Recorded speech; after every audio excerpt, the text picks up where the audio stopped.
taking its time. Yo, it's Dave. Yes, I left Cali behind. The Dave Not in Cali show, one of a kind. Sundays, 5 p.m. Central, truth you can. That's for more real people, real talk. Tune in, we'll explore.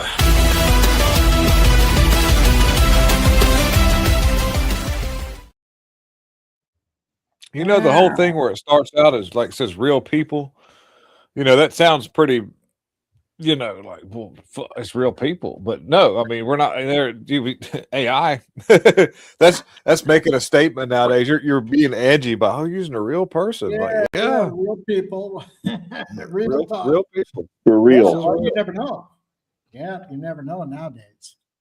Yeah. Wow. So, yeah, there was quite a bit going on down there. What was that guy's name? Let me look that up. The leader of the new generation. What is it? How do you pronounce it? Jalisco, Jalisco. Is that? Jalisco. Yeah, Jalisco. Yeah, Jalisco, knock me down. Yeah, so their leader, Mencho, got shot, and they took him to the hospital, and he died on the way. So they're all pissed off and creating havoc at the airport. And I think I got a little. They tipped over all the porta johns, by the way, too. That was hell watching that. And I was like, damn, there's somebody in there, and poop was running all out. And I was like, Looking at footage of the Guadalajara airport in Mexico as cartel gunmen have stormed the area and multiple other locations across Mexico. Too bad he's not good with the phone. People running for their lives, as you can see right here, out of the back of the Guadalajara airport.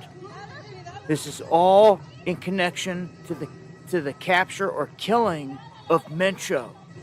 Mencha, that's how they Mencha. The members that are said to be behind all this are members of the Jalisco New Generation Cartel, or the CJNG. I think he's reading. They apparently stormed this international airport. This is in retaliation for the death of their notorious leader, Nemesio El Mencho Asguero. Now, there was a military operation that was pulled off in downtown, and apparently they took his life. And in response, all hell is breaking loose.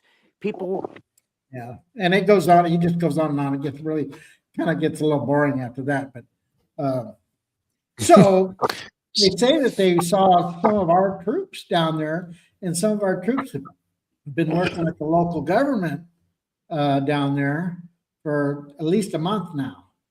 So kind of looks like we're kind of stirring some things up down there. That's good. Yeah.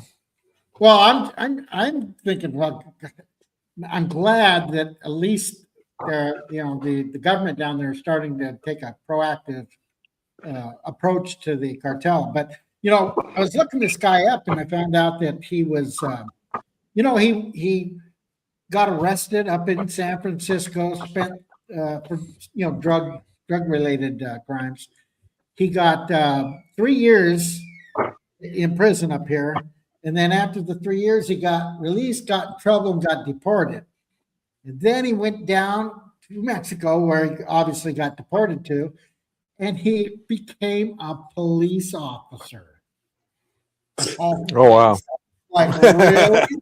Yeah. So for like 3 years or so, he was a police officer. So I don't know. I mean, he came. His parents were like farmers. There's no connection to gang related stuff, or even cartel stuff from his parents' side. But I think while he was a police officer, he probably got approached, and he was probably on the take, and he worked his way into the organization, quit as a cop, but then he knew all the inside scoop on the police and so forth. Probably had friends there and just in the police force, and it just kind of strange that all the events, and here he becomes what's considered today one of the most powerful cartel leaders. Well, was now. So, but I didn't That's know. that's not uncommon down here. Here in Brazil, I'm sure you recognize the name Bolsonaro. Bolsonaro used to be quote unquote basically the head of the police at one time, and he was, of course, well connected. That's one of the parts of the problem that brought the distractions down here. Like our January 6th was, I believe it was the 7th of January the following year down here. But yet the same basic thing, but it was all connected with that. Now you have it's either the military or the police that is connected with some particular politician, whether it's here in Brazil, whether it's Colombia, Venezuela. We of course know what's going on there, but that's the way it works down here. You can be like the haciendas, which be Spanish or fazendas. The difference there is that it's unlike America. In other words, if you live on a farm by where you are, Dave, or where you are, William, you commit a crime, everybody, the local sheriff's can know about it, and everybody else is. But down here, it's only going to be a local guy that's going to know that you committed a crime, and they don't really care. They'll invite you into their police department. So that's absolutely not a problem to find out there are multiple people in the police department that are actually once upon a time criminals. But they don't look at it that way. Down here, you made a crime. If it really wasn't that horrific, so what? Big deal. We forgive you. You did your time or whatever, and away you go. So that's the way it's not uncommon down here, literally. And even out by the lake, we've got a lake here, right out behind the building, which is where they have where they pull cars over. They set up bottles, and they shoot bottles out of the back just like you would figure in the 1800s. They just stack them up on the top of the fence, and they shoot them for target practice. Heaven help it if they would miss, because the road swings around back there. If they would miss, they could hit a car or a truck. But it's just certain things are done, in the modern way, and other things are done a different way. It's just a whole different world. Hey, Lisette. Hey, Lisette, how you doing? Oh, dang, whoops. Long time. Yeah, no see. Long time no see. Yep. Let's see here. What is this? So this is the aftermath of the some of the shootout stuff going on here. What is? I have not vetted this video, so I'm gonna have to stop it before it gets too graphic. What is this here? Oh wow. Is that somebody's like piece of a leg or something? Oh, oh wow. Okay. Oh yeah. Here you go. Let me get that up.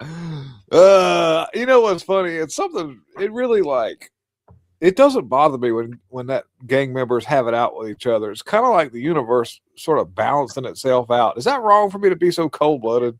Well, yeah, people have said that, like when you cheer for a criminal gets shot and killed, and then they go, well, yeah, but he was still a person. Yeah, I get it, but no, dude. Look, let me explain something to you about it. Let me explain how this plays out.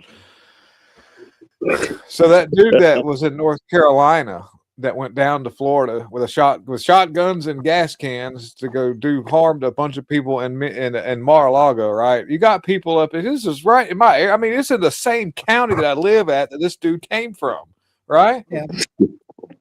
And there's people going, prayers for the family and prayers. I said, I went into the comment section of the newspaper who put the article out, and I shared a picture of him standing in front of a mirror with his long transgender self, topless, with a cigarette in his hand. I said, oh yeah, by the way, he was trans. Because let me tell you something right now. I have zero remorse for these people.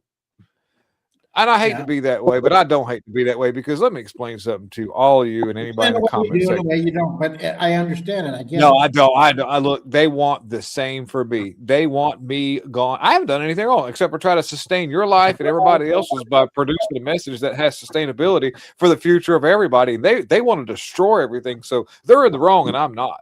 There's just no, that's not perception. That's what it is. There is no room. But William, it's a mental illness too. That's the whole 9 yards about this. Let me tell you something right now. Hey, hold on.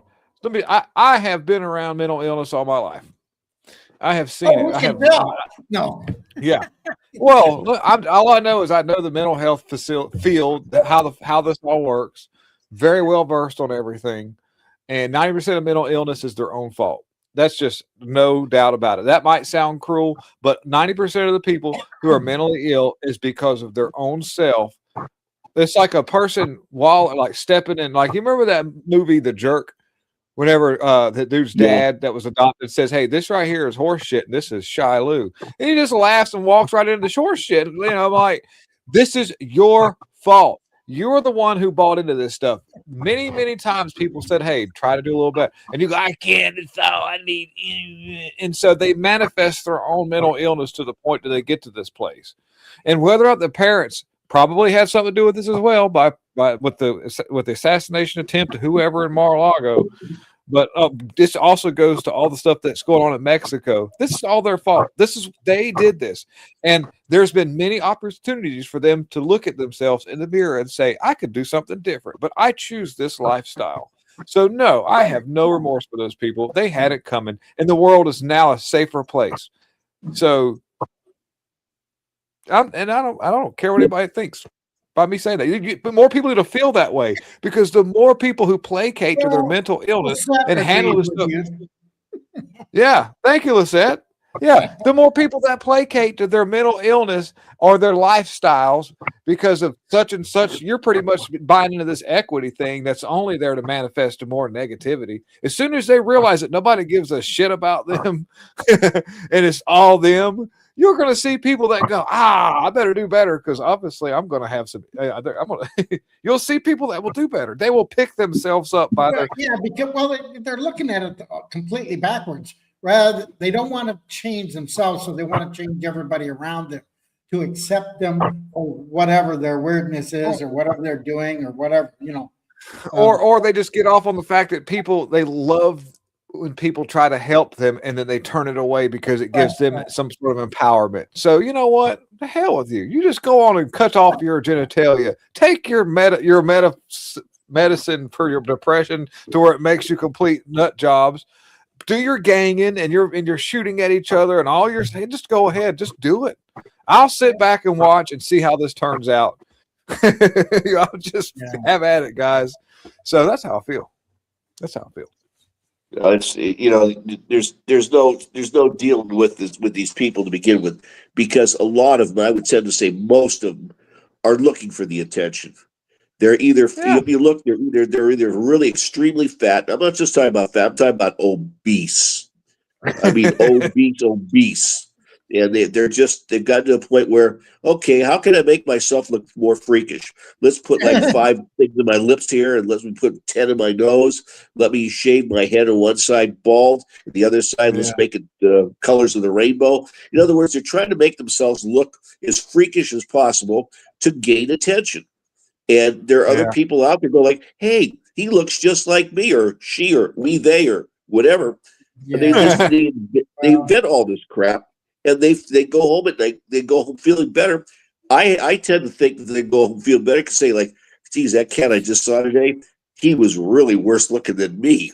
It feels a lot better to say, I look like this. That's I'm doing good. The real sad thing about it is that half of our country tried to, console these people and try to change how everybody acted around, and tried to make this normal, or tried to normalize this kind of activity, the way they act. Yeah. So, I mean, I understand, generations go through trends and popular things like, back in my day, guys grew really long hair, when I was in junior high and so forth. Yeah. There's always a different kind of trend throughout the different generations. It's like a phase. But it looked like people that got stuck in a phase, and now that's what they have. They have. It's cool to be that way. No, it's not. No, it's not cool to be that way. I mean, I think we all can remember. I remember being like 12 years old or 13 years old, somebody grab a bottle of peach schnapps out of their father's liquor cabinet, and they brought it out. It was on a Saturday night where the dance was, and everybody, oh man, give me some of that. It's the first time anybody's ever put liquor to their mouths, and they pretend like they're taking a whole big swig of it. They're not. The bottles have to pass by 10 people. The bottle's still 90% full. It's just the point of, we used to do those sort of things. And somebody's like, pour shot glasses, so we know that you're drinking it. right. Or even try to smoke a cigarette, even the doobies back in those days, that was something else like, oh yeah, I smoke marijuana all the time, this, that, or the other. It's just, it gets crazy, but they're finally won the war on what it was. Trans people can't play sports anymore. The government will only recognize 2 genders now, male and female. The federal employees can't put their pronouns in their email signature anymore. DEI is all but dead. Those elitist, woke, liberal universities are losing all of their federal grants and contracts. Elon Musk is taking his chainsaw to the government and firing half of the federal workforce. Donald Trump is going to bulldoze Gaza and turn it into a beachfront golf resort. People lost their student loan forgiveness. You finally got all those tariffs and the tit-for-tat trade war with our closest allies that you wanted so damn badly. Hell, you even got your plastic straws back in the Gulf of America to boot. So, are your lives better now? All that stuff that you were complaining about for the last 4 years, is any of it better? Is your life more affordable? Can you afford groceries, healthcare, childcare? Yeah, he's trying to flip it around. Mortgage, rent, insurance. I don't know who this guy is. Any of that better? No? It's almost as if trans people weren't the reason your lives were so miserable. Some of you aren't ready to have. Yeah, he's trying to flip the script. Yeah, Yeah. Nobody's buying what he's trying to sell. So what's Lisette saying here? Trans in my EVI 5. What is that? Office. Oh, yeah. I see. I couldn't believe trying it. to help me ask for someone else. I couldn't believe it. Yeah. No, she said Man. vets. It's supposed to mean vets. Yeah. Okay. That's Yeah. Oh, that's not That's- good. Yeah, that's. Yeah, we went to crazy. eat at we went to one of those restaurants. What is it called? Outback. Where it's it's supposed to be an Australian themed restaurant, but it's pretty much just another. We've got them down here too, William. We've got them here too. Anyhow, this dude comes trans. I'm like, God Almighty. Didn't we go to that restaurant when I was out there? You and me, Rhonda and your wife. We went to a steakhouse, and one of the waiters there was there. I swore. I think that's the one. I might have been it. Yeah, it's the only one. Yeah, it was. Yeah. I guarantee. Oh man, yeah, that was it. You were there for that. Yeah. I just kind of bit my tongue on that one. We all pretended like what's going on. Well, I think it was. We had there was more than one. It was a black trans there too, which was weird. Not really. Well, he was pretty gay, but I don't know if he was trans. But anyways, it was really. It's just. None of this would have been a thing if they'd have just not been trying to talk to the kids. That'd have been nice. Like you could have been trans. You could dress up like a clown with boobs. I don't care. But the moment you want to like immediately get access to children and read them books about how fun it is to allow people to do butt stuff with you, that's not cool. Yeah, that is not cool. That is a line in the sand right there, buddy. And the moment that you got mad and offended because I got mad and offended about that, now we've got a bigger problem because that's called hubris. That's not good. Not too good. God almighty. I saw on Twitter today that Trump's approval rating on jobs has fallen in the poll. They took a poll of, I guess you would say African American or Black Americans, and he's like down to 15%. And then I was looking at the history. And in his first administration, it was like 12%. So I actually think he's doing better this year. Hmm. I'm just trying to change the subject. Well, yeah, no, yeah. Well, yeah, no, you're good. No, that's fine. That's fine. It's a good observation. I think an easy poll jump would be to stop defending Ed Lutnick.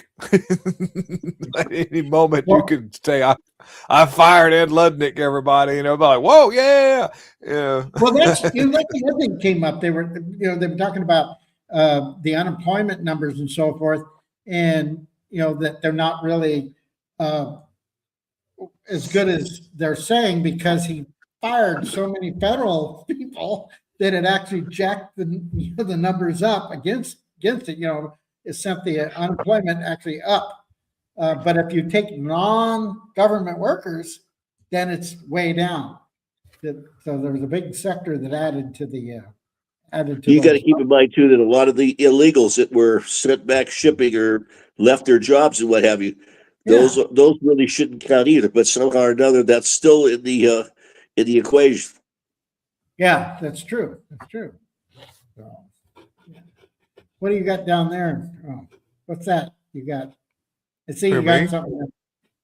I'm just looking at headlines right now. We're kind of thumbing through stuff. It says fake news media attacks Kash Patel for celebrating with Team USA, the hockey champs, after Olympic gold. Well, I'm thumbing through headline, and I'm sitting there thinking, Gateway pundit. Okay, look, you were cool when they were manipulating elections. You were pretty good about reporting them, but you sure are shilling. You're not. I mean, like, let's go ahead. This is what's really bad is that it's like we're hot. Kash Patel sucks.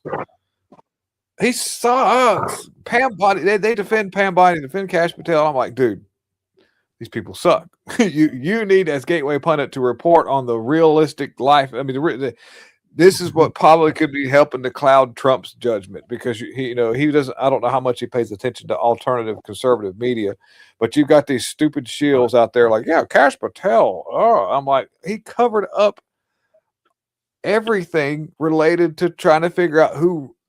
Not only with, who was, there. Yes, you had the dude the trans guy who shot at him on that rooftop. That happened, right? But the actual involvement of the infrastructure to prop that guy up and get the guy the opportunity to make a successful shot is so deep, and it entails so many things that involve the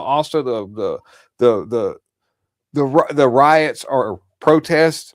If he were to start investigating what was behind that Charlie Kirk assassination, just aside from the dude who was on the rooftop, he would solve so many other crimes and prevent so many other future crimes, but instead shut down all alternative investigations, anything else, completely cut off anything that Tulsi Gabbard was doing. There was a massive cover-up in the FBI due to Kash Patel.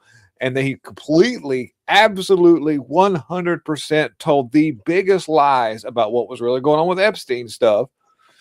So did Dan Bongino. And that just bothers me that you got, these why? I look at it and I think to myself, why are these people doing a, kind of a sideways shift? Is there something that they're finding out that now all of a sudden they're part of the problem? No, I'll tell you exactly what it is. I'll tell you exactly why we're having such a massive cover up when it comes to Charlie Kirk, Epstein stuff, and this goes across the whole Trump administration and Trump included. You want to know why? Israel. Yeah. They run the show. They're calling the shots. And because if you really look into the depth of the Epstein stuff, you're going to find out just how closely tied he was to Israel, Mossad,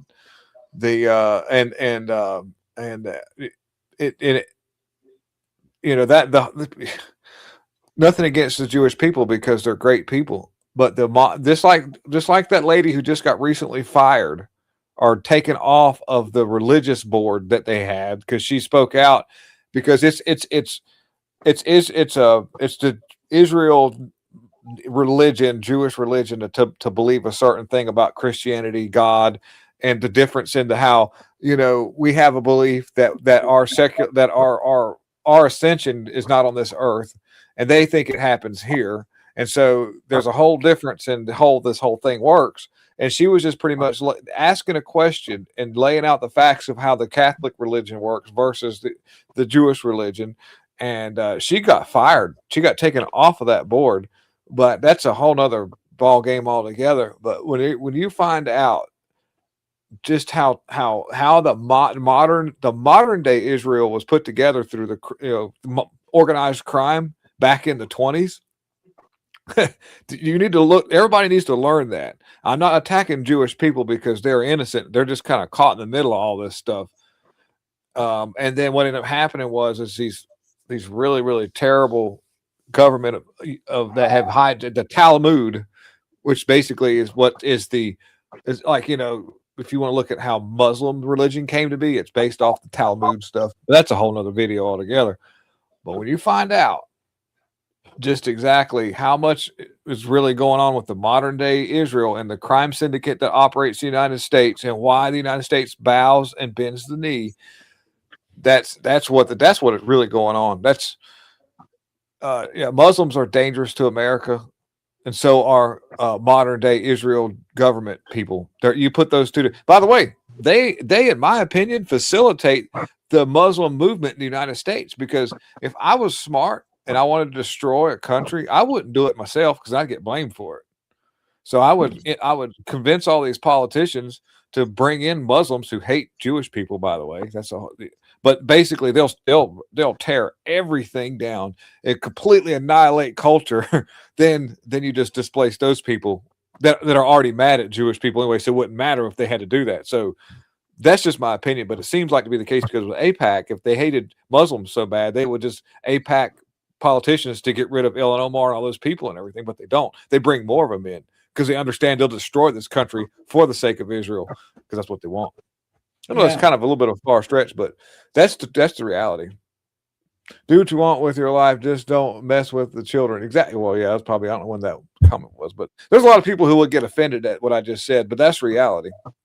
Yeah. Because I know. Check this out. Another thing. Okay, somebody would say, well, because of the Holocaust, these people get a pass, right? And I say, okay, well, fine. So that means that because of slavery, that all black people can do whatever they want to do too, right? They go, no.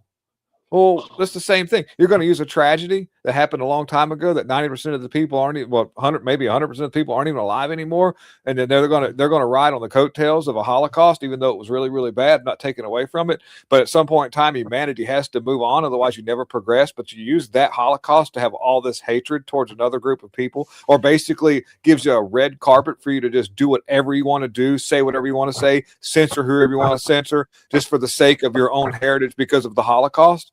Well, then you might as well just give all black persons that were ever involved in any kind of slavery, go ahead and just get your reparations out. Let them do whatever they want to do. Let them just take your house. Let them just censor anything you want to say, because that'd be the case. And then eventually I'll get to be the repressed one. Not in my lifetime, but my son might. My son will grow up and be repressed. And he gets to do whatever he wants to do. But right now, we're in the middle of that.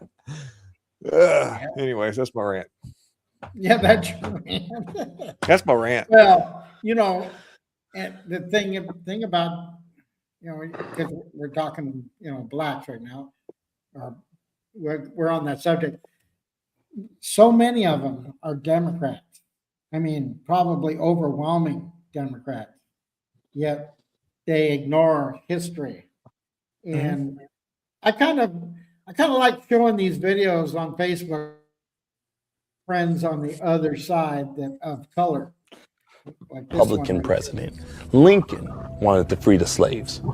Democrats fought a war to keep their slaves.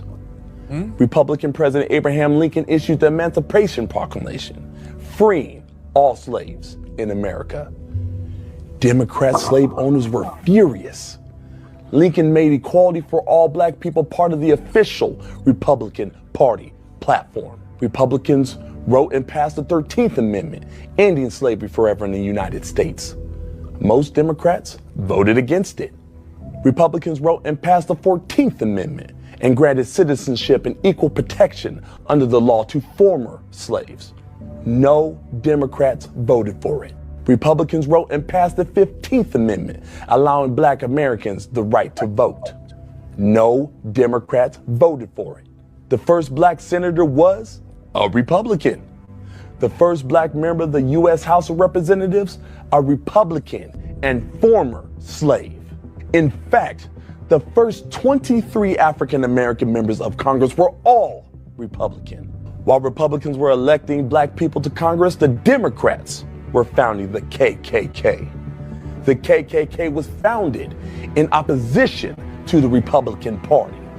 The KKK dedicated itself to a campaign of violence against Republican leaders and voters, both Black and white. The KKK wanted white supremacy fulfilled through electing Democrats. Democrat states passed racist Jim Crow laws that dehumanized Black people. Republican President Dwight D. Eisenhower sent the National Guard to protect Black students, integrating into all-white schools in Little Rock, Arkansas. Who opposed this? The Democrats who ran that state. A segregationist Democrat ran for president every cycle until the 1980s. The Civil Rights Act outlawed discrimination on the basis of race, color, religion, or sex. By percentage, more Republicans voted for the Civil Rights Act than Democrats. Republican President Nixon used federal powers to desegregate even more states. Black Supreme Court Justice Clarence Thomas, nominated by George H.W. Bush. His son, George W. Bush, started an AIDS program that saved over 13 million lives, mostly in Africa. President Trump restored funding to historically Black colleges and universities. President Trump passed the First Step Act, achieving landmark criminal justice reforms. President Trump passed the Tax Cuts and Jobs Act, which featured opportunity zones incentivizing long-term investments in low-income communities. Under President Trump, unemployment for Black Americans fell to the lowest number Americans have ever seen, and Black wages rose to the highest numbers in history. Meanwhile, Democrat Governor of Virginia wears blackface multiple times and remains in office while Joe Biden tells me I am not Black unless I vote for him. So tell me, who are the real racists? Who wants to keep you in bondage? Be free. Live free. That is my right as an American. Hey, you know who pulled the funding from Black colleges? You know who did that? No, who? That Trump had to restore? Who? Obama. Oh. Since we're speaking about Blacks, Jesse Jackson passed on. Yeah, the world's a And, safer place too, once again, because he was a race debater, divider too. And he pretty much, they wanted to have his, they wanted him to be interred in the tomb of the tower, so to speak. And Trump said no. Not Trump, I should say. Speaker Johnson. of the House said no. Yeah. Well, Said that's Johnson not no. how it works. That's not how it. That's not No. how you can't skip the line. You don't get preferential treatment because, well, I guess you're not supposed to because of what? Why? Why would they even do that? Well, he was a Black man. Right. Well, they then use color thing. yeah, yes, yeah. So now if you It's say no, reserved, you're it's a supposed racist. to be reserved for members. It's reserved for members of the House and the Senate. Exactly. That's exactly right. And and it's been that way from the day one. So this is their way of trying to strip traditional to the tradition of America. This is another death, another cut, another death of 1,000 cuts, because they may get their way, because they're gonna, if they keep screaming racism, eventually somebody will cave. It might not be this administration, it'd be the next. Somebody will be like, yes, we're going to do we're going to still exhume Jesse Jackson's body. And they'll put him in there just to screw up a traditional history. But you look back on Jesse Jackson's lifespan in Congress, or not Congress, or whatever he was doing. Any Black The person, Rainbow Coalition the Rainbow Coalition. Yep, pretty much is that was his money. That was his money pot. He would use that coalition to strong arm businesses into his and pay to his organization, which basically just put a bunch of money. I mean, it paid some other people as well, but made him very rich, very rich. He would get out there and scream racism, racism, racism, and Right. organize all this stuff in front of people's businesses and then get paid. And he would get paid bigly. And he would take all that money or buy a bunch of shit for himself and not put any of it in the black community. And yeah, and then on top of that too, by the way, you know, during right after, well, see, he lived through segregation. He was part of that era. And so he knew good and well who was behind it, which was the Democrats. And what's the first thing he does is he gets out there and stands up and runs as a Democrat president, running for the Democrats. And his slogan, his slogan as a Democrat running for president was "Run, run, run," because he was referring to how slaves had to run. I was like, motherfucker, you are something else. And he would get all the black people stirred up. He'd go to his rallies and say how superior he was because of his black skin, and you are too. You're superior. You know, you're deserved things that you're really not just because you're black, pretty much. You know, here you go. Oh, you're a black person, so you deserve this. You do. You know, everybody in the room gets a Cadillac Brougham. Damn it. So, you know, that was what his job was. He was, you know, Obama, you know why, you know, he was quoted not liking Obama. You know that, right? Yeah. Yeah. You know why? Tell us. Because they were too much alike. If you've ever been around a crowd of people at social get-togethers and two people walk in the room that are very much alike, they don't get along. Yeah. Because they're Same both thing trying here. to get all the attention at the same time. Yeah. Or it's just something. There's something when two personalities are very similar to each other. Typically, there's a large friction point between the case, whatever that might be, and that's the reason why him and Obama didn't get along. You know, they weren't different at all. They were so much of the same that they just could not stand each other in the same room. So, I did a video on that. My thumbnail was like, what I forget. It was "Rest in Peace, Race Baiter." That was what it said on my thumbnail. What was your last show? I would that you and me and Matt did. what Yeah. was that about? It was about, well, I was talking about Epstein and the poop river. Yeah. The DEI chick that they hired to be the waterworks, you know, head person, because you really need to be an engineer. If you're going to be, I mean, I can understand maybe possibly able to get by in some small community where you have a little limited population and there's not much to waterworks, but come on, Washington, D.C., it's pretty big. You know, there's a lot of layers to that job. And, you know, being an engineer and understanding. DC, I mean, there's so much underground under those buildings. I mean, there's a whole network of stuff. You can't do anything without hitting something. Electrical, steam, you know, water, sewage. I mean, unbelievable. Yeah. So, All that stuff was put in really, really long time ago. So the lady they hired to do that job basically had no knowledge of that job one bit whatsoever, just pretty much used her position and her funding to try to acclimate and get more people into jobs they didn't deserve. And then they also had the dude, this Gaddis guy, who was the same way. When they brought him on the job, he was on camera talking. This was several weeks before this happened, talking about how the demographics of his job looked like America. In other words, just too many white people. So he fired all of them. He fired all the white people and brought in a bunch of people that looked like him. I was like, so that'll fix racism right there. Good go, buddy. All right. So and then you have a poop river now in Washington, D.C. It's pretty wild. And you know, of course, it's not their fault. That's how that'll roll out. They'll figure out some kind of way to shift blame onto somebody else. But that's typically how a system works. By the way, I have a video that may or not have seen, but this is how this works. It's a quick little watch, very, very educational.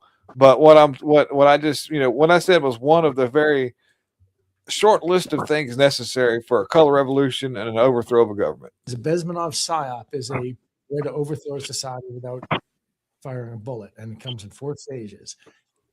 Well, this all really starts with the election integrity issue. Yeah, I think I've seen this. Yeah. And it was buried within a larger military grade psyop. a psyop to overthrow society, in which, in my view, COVID and Antifa You got it turned all the way up.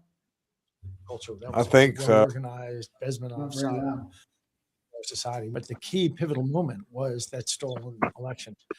The Bezmenov psyop is a way to overthrow society without firing a bullet, and it comes in 4 stages. It's it's demoralization, disorientation, crisis, and normalization. And what that means is you weaken, you demoralize your opponent, and then you do something that disorients them so they don't know which end is up. Then you're shoving the crisis down their throat. Just to quickly clarify, your opponent, by the way, isn't a political candidate. What he's talking about, and you know this, Dave, but this is just for the public. Your opponent just is a mass of people. Whenever you are an entity that wants to impose this kind of ideology and this agenda, then your opponent is a mass, large group of people, which means it takes a team effort and many layers of this kind of attack, which makes it hard to pinpoint exactly which direction it's coming from and who your enemy is as somebody that's being attacked, which is actually the most, oh my goodness, that when you can administer warfare on a group of people and they don't know who their enemy is, who's firing these shots, these theoretical shots. That is the most successful version of war that you can ever administer. And so, wars need to be the most exact. Well, that is the most effective form of warfare. When you come out there and use kinetic weapons, firearms, drones, tanks, things like that, that warfare is pretty archaic, and only thing you may get out of that is some form of psychological effect that will further induce the psychological warfare that you're putting on top of what you're doing kinetically. And at this point, to keep people's defenses down, you don't want to use anything that's visible. And so information and psychological operations, and people get psychological operations confused with let's say, for instance, with psychological operations, you think of somebody as being brought into a room against their will and they're hooked to machines, or they're tied to a chair while a psychiatrist tries to hypnotize them. That's not how psychological warfare works. No. It's and you know this, but I'm just speaking out and just talking a little bit. Psychological operations work in the manner of you not even knowing they're being. You don't even know that they're happening. Your perception on things, making you think a certain way based on what they've fed you in a manner that will affect your decisions or whatever, something similar. Yeah, exactly. And then what happens there is you have a willing subject ready to, asking for more of this kind of stuff. This is where the dangerous liberal white woman comes in, because she has no idea that what she's asking for is only destroying her and the things around them even more, but they want more of it because they see the destruction and don't realize it's to them, and they go, oh, I need more of what I just asked for because it's not working. Everything's still going downhill and being destroyed, to the point to where they're sitting in a jail cell eating whatever little crumbs that the facility feeds them and still asking for more of it because it's just getting worse. It's kind of like having an addiction and it's killing you, but you don't realize it. All you're doing and thinking of is feeding the addiction. Yeah. Well, some people, and this may come to the same conclusion as the infamous liberal white woman. You may know the addiction is harming your body, but there's a point in time where it's hard to turn back. If you've gotten to a certain age level, or your health is to a certain degree of declining, why stop now? Let's just go on with it till it's over with. And so that happens too. I think that when they've convinced themselves that they've done this long enough to where there's no reason to turn back, we want, I don't know. I don't know if that's a good analogy or not, as far as on what I'm saying, but the thing is, what I think. I mean, a good example is our modern media, the way they present things over and over and over to a point with a skew or an agenda attached to it, that it actually influences people and what they think. I mean, and they don't even realize they're being influenced by that media. I mean, good example is that, the kid that got, well, I say kid, but the guy that got shot trying to, break into Mar-a-Lago. Mhm. You go to some of the media outlets that are outside the country, and they talk about what was going on. The guy got onto the property. He had a gas can and a shotgun, and of course he was confronted and he got shot and died. But you go to NBC or CNBC, and the whole article all talks about is this person was on at Mar-a-Lago illegal. Doesn't say anything about the gun. Doesn't say anything about the gas. They just say that officers shot and killed. Secret Service shot and killed intruder. And then that was the end of the article, right? And that's the newspaper side of it. And I'm thinking, well, that's kind of skewed. It's like they manipulate their viewers by not giving all the information. They can't say, well, we didn't lie. They just didn't give all the information. So a radical person listening to this or reading it is thinking, oh, another government official shooting somebody, Yeah. that kind of thing. So even though they did say he was an intruder and he did go on there illegally, is the fact that they omitted the, why he got shot right away. Yeah. It's buried way deep down in the article somewhere, probably, maybe. Well, it's another end. They're not necessarily, the media didn't lie to you, but they did a maneuver to skew your thought process. By the way, which is it's an omission. the It kind of makes you think, go a certain direction without all the information. was it January 12th, 2012? I think, I can't remember what month it was, but it was somewhere in 2012 after Obama signed an executive order. It was codified by his Senate to or his political people, House and Senate, whatever, went up through the House and up to the Senate. But Smith-Mutz Modernization Act, which then greenlit and actually is enabling and pushing media to operate under the guise of a government agenda. That was done in 2012 by Barack Obama.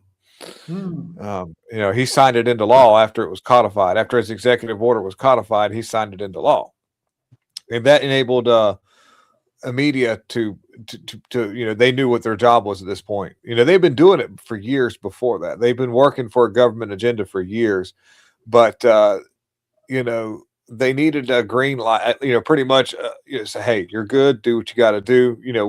We're going to feed you your talking points. And this is, when I say media, I talk about this a lot, and it's probably repetition, but I can't say it enough because there's so many people out there who don't know about this. A lot of people that are very, very well connected and active in political activism, whether it be on the right or the left-hand side, they don't have a clue of what I'm telling them. They never heard of it before. So I was like, yeah, the reason why, because they'll even talk, well, you know how CNN is? I'm like, well, do you know why? It's because of this right here. And I show that to them. And regardless of who signed it into law, and I point out Obama because I don't like him, so I'm biased on that. But let's just say whoever signed it into law, they had an agenda for a color revolution and a destruction of the country. It just so happened to be Obama that did do this, but it was in the works. It was in part of the, that's been a plan for America way before Obama became into office. They did it they used him because if we were to speak out too much against it, then that would have been, anybody would say, you damn racist. That's basically what they would have started doing. Oh, yeah, absolutely. So I think that a lot of things happen under the guise of under Obama's watch and nobody ever said anything about it because we weren't paying any attention to it. So, but if you started to see things, they would immediately pull the race card And that was their insurance policy. I think being he was the first, it's just racist. First black president, everything he does, all these straight white males, which they hadn't developed a talking point yet, but they'd have figured out somewhere along they don't like what he's doing. But they did, but we didn't. Nobody did. Everybody was like, yeah, Obama, he's harmless. He's a cool dude. He's a black guy, whatever. And nobody cared. They just didn't know. But great weapon he was, and it set things up. He did things in his presidency under the covers, no pun intended, that virtually no president has ever done before when it came to bringing in certain people that were and utilizing certain loopholes in the law to make it very hard to get rid of these people once he brought them in. There's a lot of people that's still working alongside your senators and House members that are product of the Obama regime from way back that are doing what they're doing right now. And trying to get rid of them is, immediately now they know he's racist. Look, he's trying to get rid of somebody Obama just because it was Obama. You know how racist that Trump is. They don't report on the fact that they are behind some of the most hateful ever kind of lobbyists,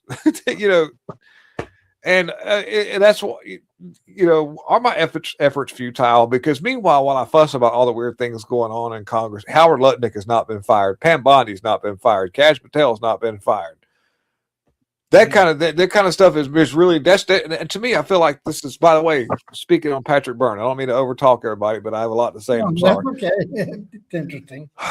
Part of this Besmanoff color revolution is a demoralization. Imagine a world where we have machines that can manipulate any election at any given moment, right?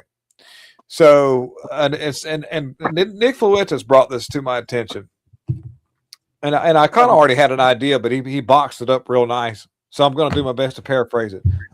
Why would you run somebody as incompetent, stupid, retarded as Kamala Harris and Tim Walz? I mean, think about that. I mean, you could have found a toilet seat would have been more because competent. They had proof. Tim Walz already had corruption going on. They already knew it. They looked, we're already manipulating him over here. He'd be perfect for a vice president because we can. Well, I think that it was that would have been a perfect byproduct of the situation. To be honest with you, there was those two people right there had zero. People in the know knew this shit was going on way before. Oh yeah, I didn't know Tim Walz was involved in stuff. I knew he was a Chinese communist agent, but I didn't know he was into that up until recently. So I'm pretty well connected in all this stuff. But there were people from his state, but that's not enough to sway an election. No, they ran him and her because they knew that they wouldn't be elected. That it would be an easy landslide, quote unquote, for Trump. And let me tell you why, in my opinion, they didn't try to even do what they did in 2020 and 2024. Because part of being captured and and kidnapped, and I'm using this reference because if you were to capture and kidnap somebody and you wanted to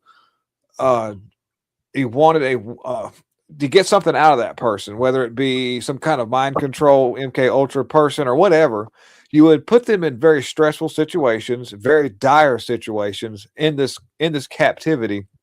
And then throughout that, there'd be moments of peace and rest and ease to kind of like bring them back out of that stressful situation. And then once that person starts to get acclimated to not being so stressed out, having good meals, not having sleep deprivation, not having music played 24 hours a day where they can actually, think without having something in their ear, you immediately bring it right back. And so we had Biden, and he was the beginning of being captured. He put America in such a stressful contention that people were just at the wit's end and just losing it, right? And then they were like, what we'll do? What we'll do is we'll let them get their guy. We'll let these conservatives get their guy. They got a pretty good movement going on. Let's let them think that they're actually going to go through with this. That they're going to win. They're going to get Trump in. Their efforts were they're going to feel so good about themselves. All excited about it, yeah. And they'll get all excited about the arrests that are coming and all the stuff that Trump rallied on. And then boom, what we'll do is all of our activist judges that we have in place that Biden put in after he left out, that Obama also put in before he left out, we're going to activate those activist judges. We're going to activate a lot of things so that you're going you guys are going to think you're about to get yours, but you're going to find out that you're going to be so stressed out trying to deal with the new combobulation of watching Trump flail aimlessly. You know, and it's going to bother you because you're going to watch in real time how little anything's going to get done and the effort that you just put into, which puts us right back into that new stressful situation of dire need. And you can't say it's not obvious at this point. Wow. I just got a thing popped up on my phone said that Trump advisors said that he may authorize a phased military campaign against Iran. Oh yeah, I bet he will. And I'm like, wow, really? You knew Yeah, about that's that? going to end. That's going to end well. See, there's Israel running the show right now. By the way, Trump licking the Israel boots. Well, I heard got we no sent business. another one of our bigger carriers that direction. Mm-hmm. The other day. Meanwhile, China's building up their forces in Canada, working with Canadian military. Yeah. John, what's going on down there in your area? I know you've been kind of quiet, so it's at the top of the hour, you might as well talk us out. it's not much left to really say. It's just basically what's going on in Mexico's kind of like flowing over to the rest of Central and South America. Yeah. Everybody's on edge. Cartels are moving. Like I said, there's almost every single country down here has its own cartel, and the cartels are all intertwined together with the Mexican cartel. And it's even here in Brazil. The one cartel is actually run out of the main prison, and they control the prison. If you think What's one that? will fall, they'll all start falling, or what do you think is going to happen? You've got to take the main cartel's got to be taken out. They got to take that out first. So they don't take that cartel out, the rest of them will thrive. Somebody will show up as the big gun. Right. Somebody will show up. Right. You saw what happened with Venezuela. Venezuela, the cartel, Maduro was the head of that cartel. He was the one that was doing all the talking. Yeah. He's removed. All of a sudden now you start to see we're removing people in Mexico. We've got it here in Brazil. There's in Colombia. They're all over the place. Each particular country has its own czar, drug cartel czar, that is running the country, so to speak, with their power. And I'm wondering with all the crackdowns of, especially with the sinking of the boats and so forth, if that's having a positive effect. Well, here's something that has not been brought up in the last almost month, been maybe a little over 3 weeks. There have been an average of 1 to 3 gunboats, I should say, drug boats have been sunk per day. Oh, really? Per day. And that's both in the Pacific and in the Caribbean. Most of them are in the Pacific because they feel that they have a better shot of making that swing around. But once again, those are met head on by American Navy fleet, which come out of San Diego. And they managed to go around Baja, California, and they're sitting out there 100 miles out to sea. And here comes the cartel with their boats right at them. They don't even know that they're there because they sit there silently. They're brought in by submarines. It's just so much has been going on. It's almost. I mean, I don't even bother clipping those anymore because I thought, my God, every day I could post 1 or 2 or 3 of them of the gunboats going. It's absolutely crazy, but that's what's going on. Yeah, and everybody. There was a bunch of people just coming up against. Trump can't do that. He can, that's an act of war, and you just can't go out into the ocean and start sinking ships. And now I haven't heard a word about all these other. Well, they're on to something new right now. The 2 things they're on to right now, they're on the Epstein file. Give us every single file. Give us everything. Blah blah blah. That's one of the things they're on. And it's another distraction.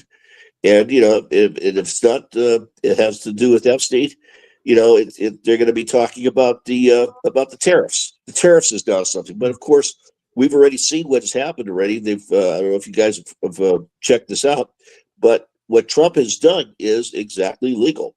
There are about 3 or 4 other items on the books that he can use, and he's going to use that'll be able to continue with the tariffs. And I you know, think here's the other. real Well, effective. the ironic part. The ironic part about this is with the tariffs.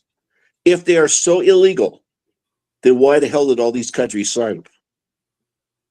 Well, now see that's the thing. The court did not say they were illegal. They're illegal to use under that. What was it? The Well, IEP or something. I Whatever. The IEP or whatever, Yeah. IEEP. IEL, whatever. Underneath that, it's not you exactly still what got they were 120 designated. 122, You're not- and you got the 232. Both Right. One that's because of Wait a minute. Oh wait.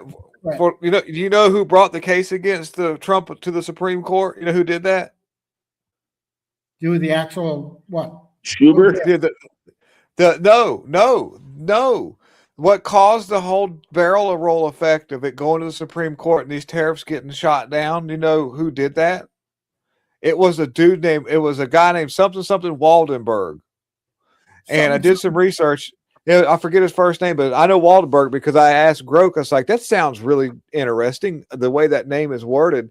And it's a guy that owns a company that imports Chinese goods and then distributes them across to dealers in the United States. So he doesn't even make anything. It's something Waldenberg. Just And between guy, yeah. And guess what? He's Jewish. He's an Ashkenazi Jew. So there you go. Yeah, so him raising the what is that, the 122? I think 122 point something, whatever. 10% wasn't quite enough, but then the next day 15 now. He went 15, and now it's 15, just yeah. exactly the same as overall. But the problem with that is that's what, for only 150 days. But it also kind of makes him think, well, he needs to pressure Congress to do something about these, like because him just ordering it is just temporary. He can't make it long term. Or we can't even get a damn save act passed. You would think with us having the majority, we would have these things would be going through just like that. Boom, boom, boom. But it's like they're all sitting on their hands. I mean, I cannot see McConnell being in there. Top of our hour, so. Yeah. All righty. Well, thank everybody for the few people that came in. It was kind of a slow night tonight. I think I ran everybody off and I started actually speaking factual stuff about Israel. That's the only problem. Nobody wants to hear it. I don't think so. We had about 7 early on, and then it just kind of faded on down. But anyway, yeah, I'm out of here. We'll see you guys next week. And let me click this button, and we'll close.